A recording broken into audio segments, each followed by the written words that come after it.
All right, man. Welcome back to the third episode of the basketball community. I'm Coach John. Got my boy Coach Jay. Me and Coach Jay just want to thank you guys for the support over the last few videos. And just like the previous ones, we got another special guest for you today. So our special guest graduated from St. Anthony's in 2005, was all CIF and all league. He went to San JUCO for 2 years and then went to Waldorf College. He was selected 22 overall by the Alexis Aces in the 2012 PBA draft.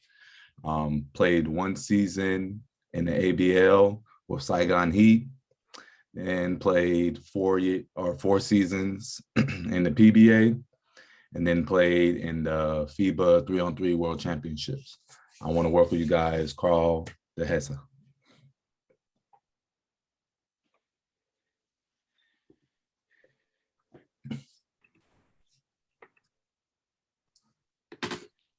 Karl, what up, man? My guy. What up, Jerry? Thank you for taking the time with us today, man.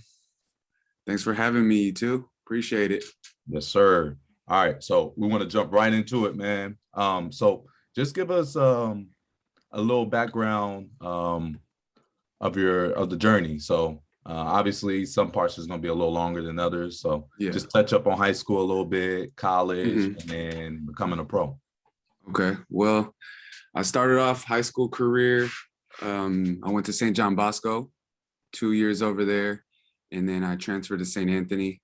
St. John Bosco, it was a good experience. Got to play with high-level players, high-level athletic program during that time. This was around 2003.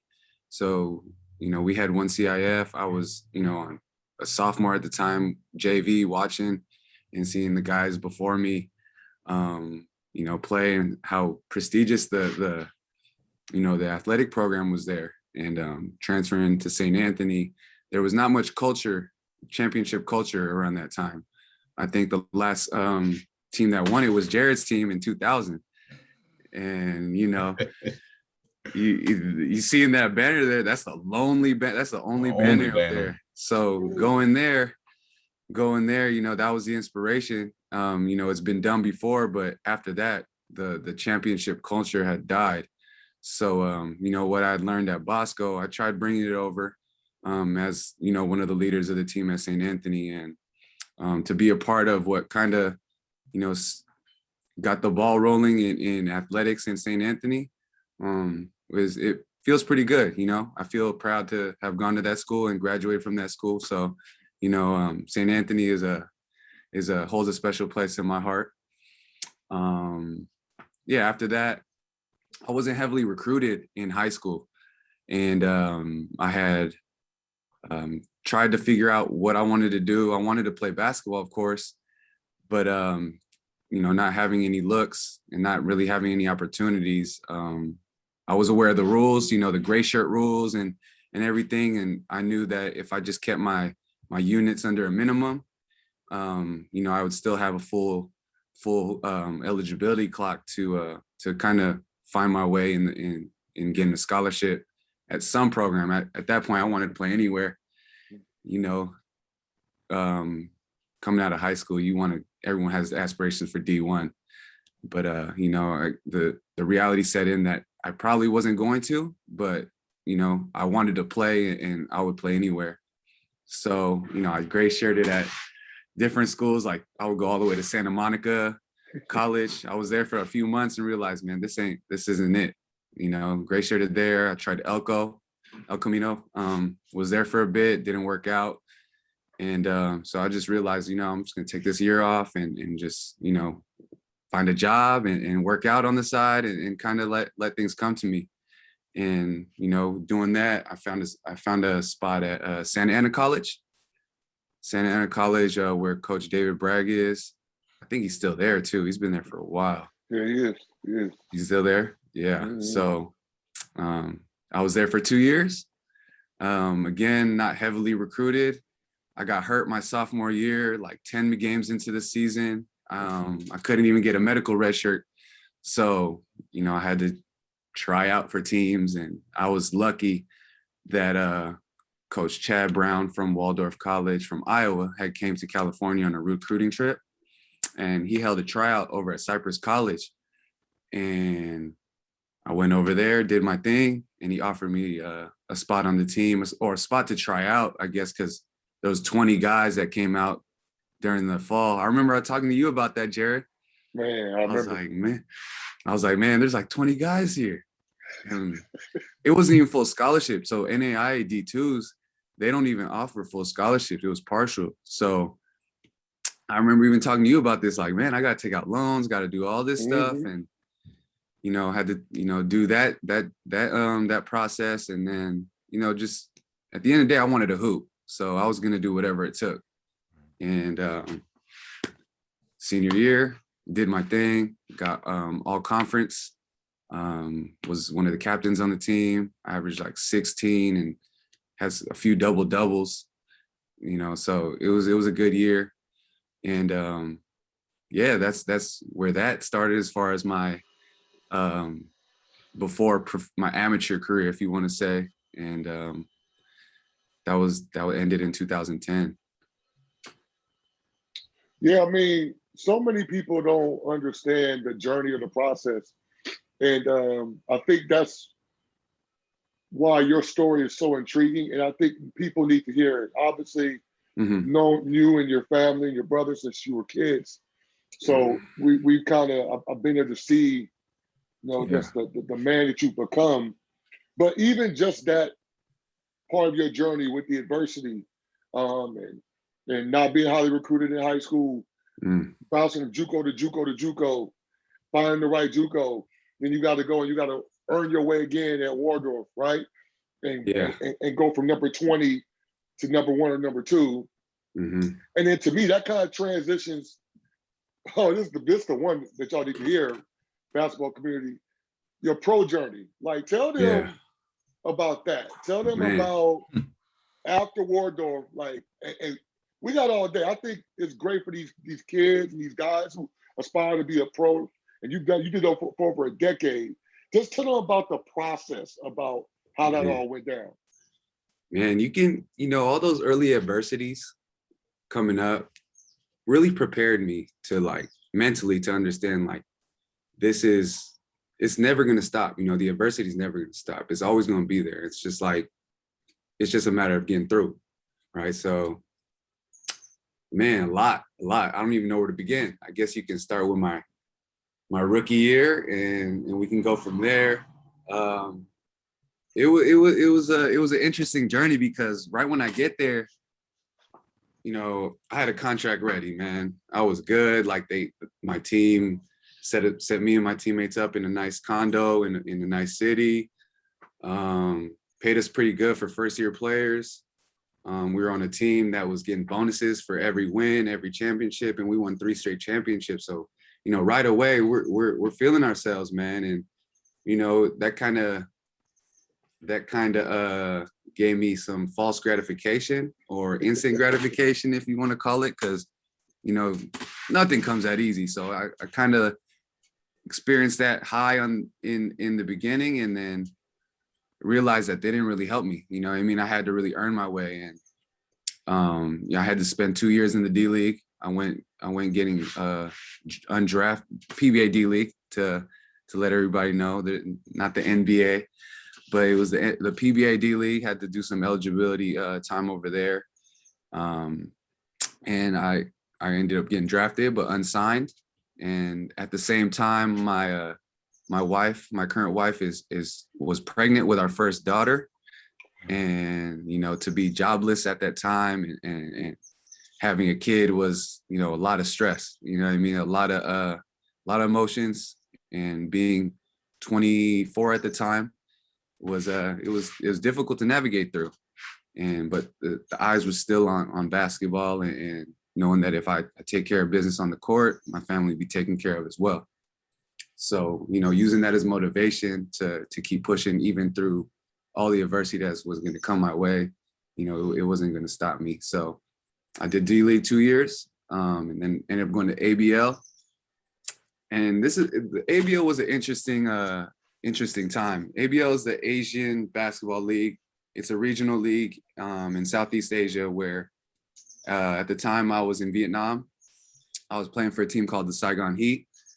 So we play teams like in Singapore, Thailand, Indonesia, Philippines. Malaysia. So it's like real like NBA feel, like you're flying into cities, you know, playing the game, checking the city out after, going back home. So it was real fun. That was like probably one of the best moments of my career, being able to experience that off the court. But then this is the tricky part of being overseas, right? Sometimes you get into a situation where it doesn't really help you earn that next contract or showcase what you're really good at. I'm being a point guard, shooting guard. I went over there to Saigon playing the 3-4 man. We get two, so each team gets 3, we want to call it Asian imports, and then 2 world imports. So I was part of the 3 Asian imports. I was the tallest Asian import. I'm going in there thinking I'm going to be the guard, but I got 2 guys smaller than me. So I'm guard. My first job, my first game as a pro was against Cedric Bozeman. And I'm, dude, you know, everybody knows Cedric Bozeman, 6'7" point guard. And he was like one of the guys I idolized growing up, you know, at UCLA. So to go up against him, he dropped, I think, a triple-double. And like, I couldn't do nothing with him, man. Posting me up. I'm like 6'2". He's, you know what I mean? But then that's how I learned how to guard big men, you know what I mean? Guarding these more athletic, stronger. You know, at the time, I didn't see it. I was just like, man, I got to do this. I got to guard that. But then as I got older in my career, later in my career, I knew how to not get posted up. You know, I understood leverage in terms of like, you know, positioning with your hands. You can use your hands, leverage with your hips and your waist. So like, it was a learning lesson. You know, it's all added to my experience. And then from there, I was able to go to Kia. That was my shot. That was Manny Pacquiao's team in the PBA. And I really blossomed over there, man. I was able to do my thing. And that was probably the funnest time playing 5-on-5 for me. I was able to get up and down. I was playing 30+ minutes a game. You know, interviews, media, all that, you know, just experience that whole pro, what we all envision a pro would go through. I was able to do that. And it was fun, man. It was fun. And after that, I had bounced around from the league, different team, different role, different coaches. And, you know, it's just all adding to, you know, the shaping of me as a person after basketball. You know what I mean? Yeah, man, that's tough. I might be like really, it's a long story. So, you know, it's good. It's your story though. And I think people should hear it, especially kids, man, you know, because like we coach the younger kids and they get to high school, you know, and sometimes you have adversity there, you know, you might not be playing as much as you want. It's kind of easy to kind of sit in that and feel sorry for yourself, but that's just that one part of your career, you know. So it's good you're telling this story to exactly. And I can't say that I never sat in my feelings and was upset. You know what I mean? Right. There was a long period of time where I would be going to practice dragging, you know, like, man, what am I doing here, man? Like I'm practicing, but I'm not playing. You know, as a pro, I'm doing that. You know what I mean? But I didn't understand how to be a pro yet. You know, I didn't know how to, and that's later in my career. You know what I mean? Imagine if I did have that mindset of understand how to be a pro while I'm a pro. You know what I mean? Right. Like you're dealing with a lot, you know, the business part, team managers, you know, different agendas from teammates. It gets different when it's a business, you know what I mean? It's a business. And it was a learning lesson. Right. I know you just talked about that time period of when you were playing 5-on-5 and that was the best time for you playing 5-on-5. Talk to us a little about the 3-on-3. So how did that come about? Did you ever expect yourself doing that? And like once you kind of elaborate on it, what was the biggest like difference in playing style besides obviously 3-on-3 and 5-on-5? Man, first of all, the playing style, the best part I like is that there's no coach on the court with you. So you can rock how you want to rock out there. You do what you want to do. You know what I mean? You handle yourself. I was pretty much the coach for my team. So, but yeah, like the styles are way different. It's a totally different game. You think about all 5-on-5 fundamentals, scratch that 3x, there's 3x3 has their own fundamentals. You know what I mean? For example, like pocket passes, we're not really doing too many pocket passes off a screen and roll because there's no help. Right. So all we got to do is pick a side, throw it all the way over. As long as the big can run and go get it, there's no help. They have free layup, you know, stuff like that. We don't want to put anything on the ground. We want to throw it all up in the air. You know what I mean? Stuff like that. And there's a whole bunch of different techniques. But yeah, I love 3x3, man. You know, it's crazy because, you know, I talked to Jerry about it. I always wanted to be on the national team, man. I always want to be on the national team. It's something I always dreamt of. And, you know, I would pray about it, and I could visualize myself wearing that jersey, and it happened, you know what I mean? And I didn't think it was going to happen the 3x3 way. I thought, you know, it would happen like 5-on-5, but it happened the 3x3 way when they told me like, I'm going to play on the national team, and you're going to represent them in China. Okay, that's cool. I'll do that. So I got the jersey, man. I did it twice. So I was able to represent the country twice. And it's been a good experience being able to travel the world, experience the game against high level competition. You know, I'm playing Europeans, dudes from the States, top teams in Asia, you know what I mean? And I'm able to meet people and see different cultures and understand, like, you know, this side of the world isn't that bad. You know, it's just what the media paints out. You know, everybody's going through their own thing. And it was a blessing to be able to see that. It's crazy though, man, because I remember when we would talk about the 3x3, I felt like when you would tell me about it, I was just like, bro, it's so weird to me, like how they're creating this professional league for 3-on-3. But it was almost like when you were doing it, you were a pioneer. Because now I hear it's in the Olympics. Yeah. I mean, they're winning gold medals. And it's crazy. You talked to me about, like, years ago, you said, hey, Jay, I think it's going to come to the U.S. and it's going to take off. And it's going to give people different avenues to be able to play basketball at a high level. Do you feel like they're ever going to get to the point? Obviously, you got Ice Cube that create the big three. Do you feel like there are going to be any other type of leagues that are going to start to be manufactured? Or even the second part of that question is, do you think it's going to go to the youth level? Do you think they're ever going to get to the AAU scene where now we're doing AAU 3-on-3 tournaments weekly? Not just like a one weekend tournament, but like 3-on-3 weekend tournaments. That's a good question. I think it just depends on where the money's going. If there's going to be money thrown into the sport, you know, players are getting paid very well, opportunity to, you know, play at a high level with it, then I could see guys specializing in it. Maybe not in, you know, the next year or two, but maybe a lot more long-term, maybe 5 to 10 years, it could evolve into that. That's crazy because even in China, I went to China a few times for a one-on-one tournament, and they have their own one-on-one setup with like 5 guys on the team, and you guys just, you know, but it's one-on-one, so you pick and choose who goes in, who goes out, and they have their own set of rules that define the structure of the game. So, you know, the game is being evolved in so many different ways. You see, you know, Ball is Life doing their tours, right? You see, you know, there's so many ways that basketball can impact somebody, right? And, you know, not just by the game, but by, like, you know, their personality or, you know, being an influencer. So, you know, basketball is a culture that's just, you know, it's developed into something that, you know, when we were younger, it wasn't, the opportunities weren't like this.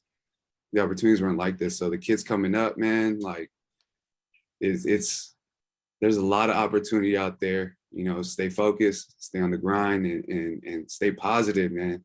The positive mindset and believing in yourself will take you far. You know what I mean? That's really what it is, because the opportunities will just open up if you really believe in it. You know what I mean? All right. So it's kind of crazy. You start talking about believing in yourself and you know, just having that faith. Yeah. That brings me to the next question, man. Your brand, Align. So when that was getting started, man, how did you balance the fact that, you know, you're playing pro and now you're trying to start building that brand for yourself? Yeah. That was the beauty of 3x3, man. I was able to, you know, have a lot of free time for myself now. You know, the 5-on-5 practice, there's what, 20 players on the team, right? Right. And that's not including the coaches and support staff and everything that it takes to run an organization. So you're dealing with 20 different personalities, 2, 3, 4-hour practices. 3-on-3, there's only 4 guys on the team. If you have practice players, maybe 2. Organization, you know, it's very small. So probably the most you're dealing with a day is probably like 7 people. So it's a lot lower maintenance. So you can get done with practice in 45 to an hour. You know what I mean? It's pretty much it's pretty much a workout. So that's how I would treat it. I'm only leaving the house maybe for 3 hours at a time.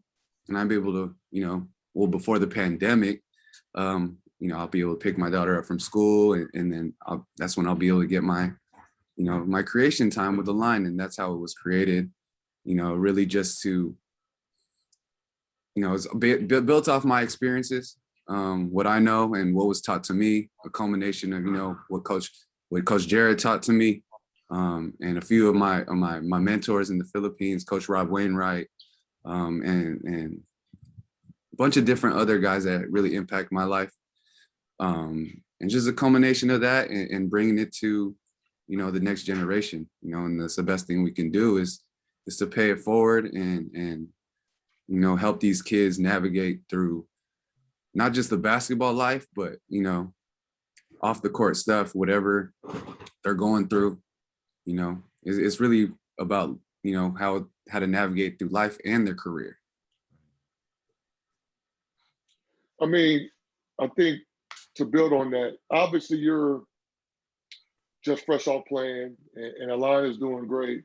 Talking about even the Asian community and how basketball is such an important part of the culture. Like, what do you feel in terms of your impact now, being a guy now that has played at the professional level? Shoot, what we on? Was it 14, 15 years? We was up there. Where were we? How many years was it? Did you play pro? No, how many years did you play pro? 11. Okay, I know it was over a decade, right? Yeah. So, like, for that, like, what impact do you think that gives these guys? Because I think, you know, obviously, you know, people just think of the NBA and like NBA or bust. But man, you just talked about being able to travel the world, travel to different countries, represent the Philippines. I mean, you from the city, like you basically left California, man, and traveled the world. So for those young ballers, man, who are aspiring, like what do you have? What words do you have for them in terms of them being able to make it and get there? As far as that, have an open mind. You know, have an open mind. Be willing to learn and be as present as possible in the process. You know, understanding that, you know, you may feel this certain way at this point in time in your career, in your life, but that doesn't mean it doesn't define the rest of it, right? So going into it like that with that type of mindset, you know, it can open up a lot. And, you know, to be, you know, one of the guys coming back and sharing what I know, you know, there was no representation coming up. You know what I mean? I didn't see any Filipinos. The only guy that I saw ahead of the guy that shaped the way, that paved the way to go to the Philippines for me was Ryan Reyes. He had went to Artesia. So he was out there, so he kind of paved the way for me to get out there.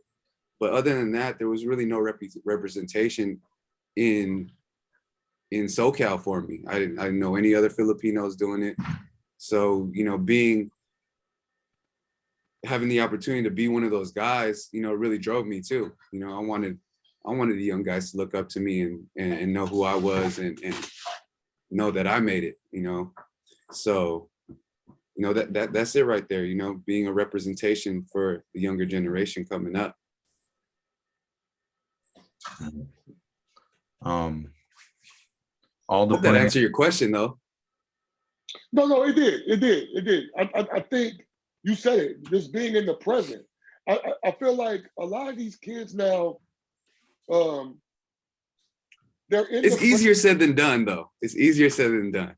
Yeah, right? it is. But obviously, you know, we could talk about, that'll be a whole nother debate and talk, but the social media aspect are so many different things now that I just feel like these kids themselves, me and John talk about, they can't stay in the moment. Even the level of adversity that you talked about earlier, like a lot of the kids now don't go through any of that. You know, like if there's one wall, that's it, I'm transferring. If it's, I'm not playing, I quit, right? But because everything is so, you're seeing all of the things going on with these kids, so it discourages you or other kids from continuing to fight and push through. So that's why I think what you said is spot on if they were actually paying attention, just staying in the moment, like not getting too high, not getting too low. So spot on. Yeah, man, there's so many times that I've heard no from coaches and team managers, probably more no's than yeses, you know what I mean? Probably more no's than yeses. So it's really like those no's will turn you in the direction where you're supposed to get that yes at, you know what I mean? Right? Profound. Those no's will lead you where you're exactly supposed to be. So, you know, understanding that and looking at that, or it could just be a bunch of no's and then, okay, I need a different career. You know, so like that's what it is, you know, everyone's destined or meant to do something in some type of form, and you know, not looking at rejection as a bad thing, and looking at it as an opportunity to rise somewhere else. Right. This is a quote Jared always says. Like, hey, he done said it to me. I done heard him say it to other people. But it's so spot on though. You know what I mean? One, that self-belief and that confidence, like, you gotta have, especially when you're dealing with adversity. But the quote is, he always says, pressure or adversity either burst pipes or make diamonds, man. And that's that is 100. That's true right there. I think you would say that to me too, man. I probably heard him say it to you, man. I heard him say it so many times, man. Man, we were in the gym so much. Like after I had like really like dedicated my time to it, we were in the gym so much, Jared. Yeah, and that's the part that I think people need to understand, man. Like that you're saying, we were in the gym when there was no scholarship offer, when there was no, like, I didn't know where I was going. You're out coming from your night job, getting into the gym, working out. But people only feel like, man, well, if I ain't got nothing to work towards, why am I working? Yeah. Everybody, once social media comes and you would come home and we would work out when you were home for the summer, whatever, would see, oh, he's a pro. But they don't understand, it was the same level of consistency when there was nobody. And you gotta have that level of consistency when it's nobody, so then you could be ready for somebody. Exactly. Stay ready so you don't gotta get ready. That's it, man. That's it. Yeah, man, that's it. Yeah, Karl, so after, you know, telling us all about your journey, man, and the adversity you went through, the highs, the lows, like, how does it feel to process the fact of retiring? Man, like we talked earlier about this off the camera, like I'm just right now, I'm worried about staying in shape. Like that playing shape is different, man. It's hard to get back that playing shape. So like, I know that it's going to be tough to keep that, but you know, I think I was ready to retire last year because I had a line moving really well, and I started valuing my time and my energy a lot more into things that I really want to do, which is build my business and be with my family. And you know, being a basketball player wasn't doing it for me anymore, you know. And but I did have that, you know, I didn't want to end my season, my career, how it was with like COVID. You know, I know I had opportunities, and I just, me and my wife talked about it and said, this is probably going to be the last one, and we're going to move back to the States. And, you know, it was a tough decision, but we just realized that it would be a lot better to grow our family in the States and be around more family and work on the next phase, you know. So it was, you know, going through the whole part of my last season, it was, you know, I was going through the games, and 3x3 games, they're handled in 2 days. So you're playing like pool play was up to like 3 to 4 games on the first day. And then the next day, if you make it to the championship, that's 3 games.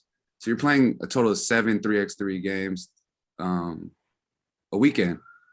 So, and you know, guys that play 3x3, they're super high intensity. And if you're going through a 10-minute game, high intensity, you got to wait a few hours, rest, and then get back on and try to channel that same intensity, right?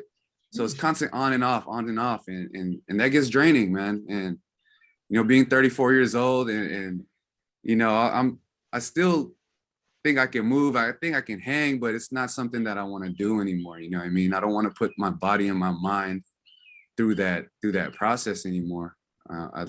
I'd rather work smarter now. So yeah, just going through that whole process this last season, I was like, okay, I just go into it, giving my all. You know, I have my goal of winning the championship, being a leader for my team, and just try to set that example, because I know a lot of my teammates are going to come back. So, you know, just try to set that standard of, you know, how the game should be played, and give a little bit of my energy to them to see how it helps them be successful the next year. So, you know, it was a good experience. We fell short of the goal. We got second place, but, you know, I can walk away with, like, you know, I gave what I had, and I'm happy to end my career the way I did, with the people I wanted to be around, and just enjoy.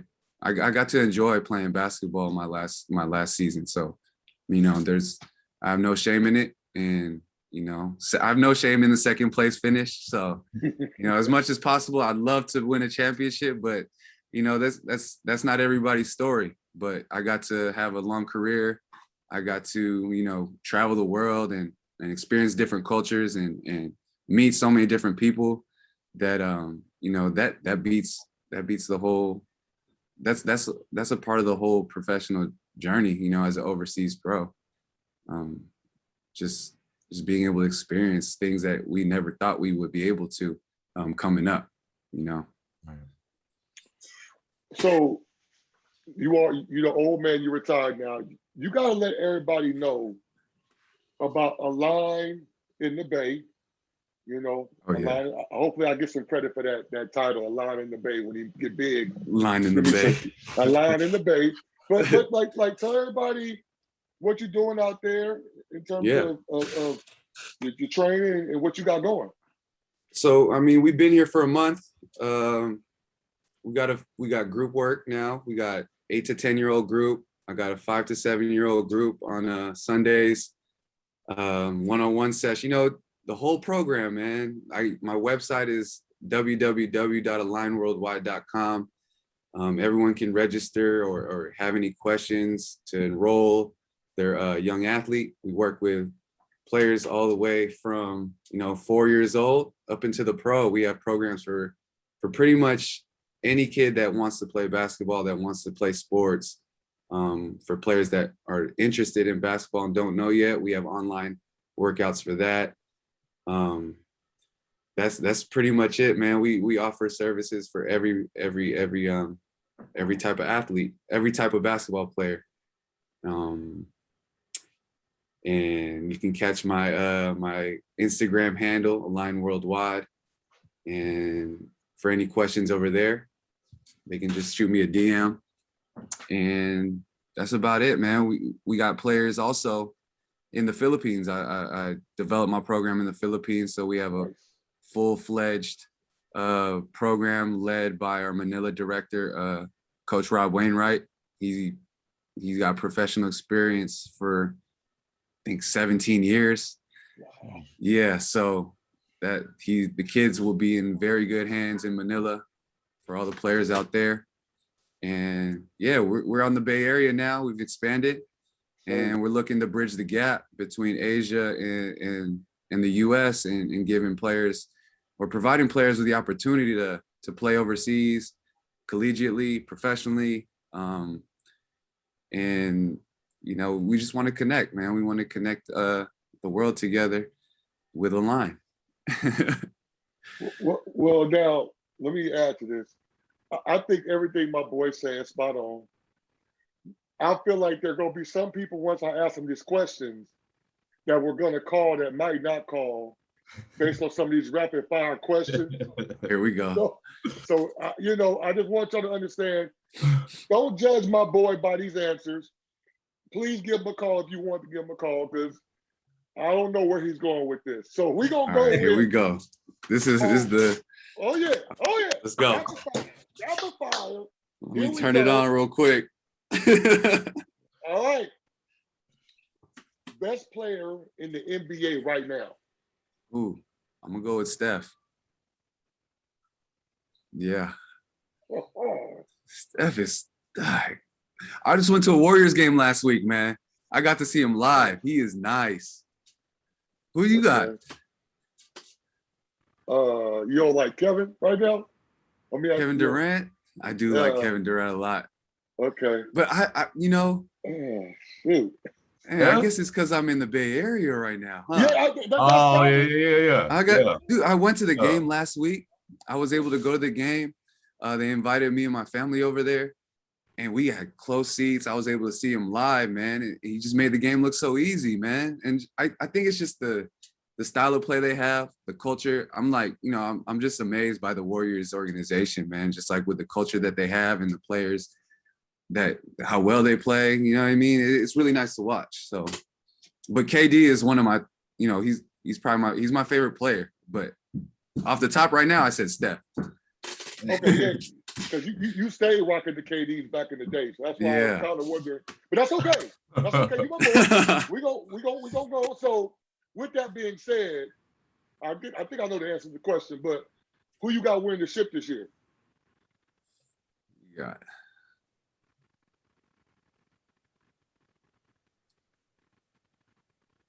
Phoenix might do it. Yeah. Phoenix might do it. They beat Golden State? I don't want to say Golden State though. I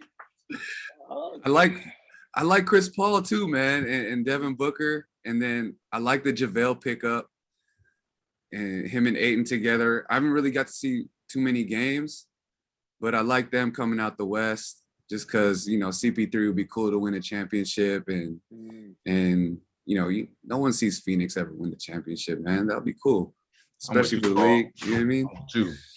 Yeah. What, Phoenix? You say Phoenix too, John? Coming out of the West. Okay. Depending on who come out the East, yeah. Who do you guys got out the East though?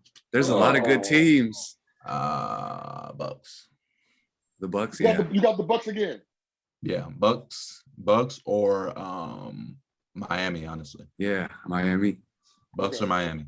Zach LaVine go already down. know how that's going, you know. Yeah, I think exactly. So neither of y'all are sold on Chicago. No. I like Chicago, but if LaVine is hurt, is he hurt? Is he hurt right now? I don't know, man. I don't know if it's been COVID or like I like Chicago. Maybe next year. Yeah, I agree. Okay. I don't know, man. Showing promise. I don't know if they have enough scoring, Jay. Chicago? Yeah. I mean, and obviously, who are you going to go to? You know, we'll start talking basketball, y'all, but who are you yeah. going to go to in the fourth quarter and a half? I mean, you got DeMar. Is Zach LaVine going to be? It's some, you know, when the game slows down, it's a little different. But so with that being said, this the one. This the one. Best basketball player of all time. Kobe. Easy. Yeah, Kobe. Karl. Come on, man. Yeah, Karl. You got Jared Jordan? Yes. I mean, Y'all got it. Y'all, I mean, y'all both knock it off. This is Kobe. unbelievable. No. man, I was 9 years old when the Lakers got Kobe. So like being young like that and seeing like a 17-year-old get drafted and everything, that's everything. You know what I mean? Like seeing that we got to see his whole evolution. So like, Bro, Kobe for me, man. Jay coming off the bench Yeah. to starting to being the man, winning Yeah. without Shaq. Man. All right, so you're taking Kobe. So you're saying if they ask who was better, this is my fourth question, by the way. Who's better, Kobe or Mike? You're taking Kobe? I'm gonna take Kobe. I'm gonna take Damn. Kobe, man. It's Mamba mentality, baby. Y'all still call Lion Worldwide. Don't he, call him still. Oh, I'm with you, Karl. Straight You up. know? I'm with you. Kobe, Jay, that's man. our MJ, man. Yeah. It's our MJ, man. That's our MJ. There's a lot of Mamba mentality in the line, man. I dig it. And that is true. That is true. So this the one people have tend to like when we do this show. I'm gonna give you. Don't we say one word, but you my boy. I'll give you two. What motivates you? What motivates me is really my family, you know, my kids, my wife, being able to provide for them. They're what motivate me. You gonna make? I almost That's threw my it, shoe man. at the screen. I almost threw my shoe at the screen. All right. So, But your motivation, I want to know your guys' motivations now. Like, go ahead, John. That's Nah, a you flip first. today. You first. You first. Yeah, you first. I'm gonna do It's such a simple question, but it is. it's not in the same like. There's a lot of motivations, but like down to True. the core, down to the root of it, like as male, as the leaders of the family, right? That's really the motivation to provide for them and create for them, leave something down for them. I think, you know, making a difference, right?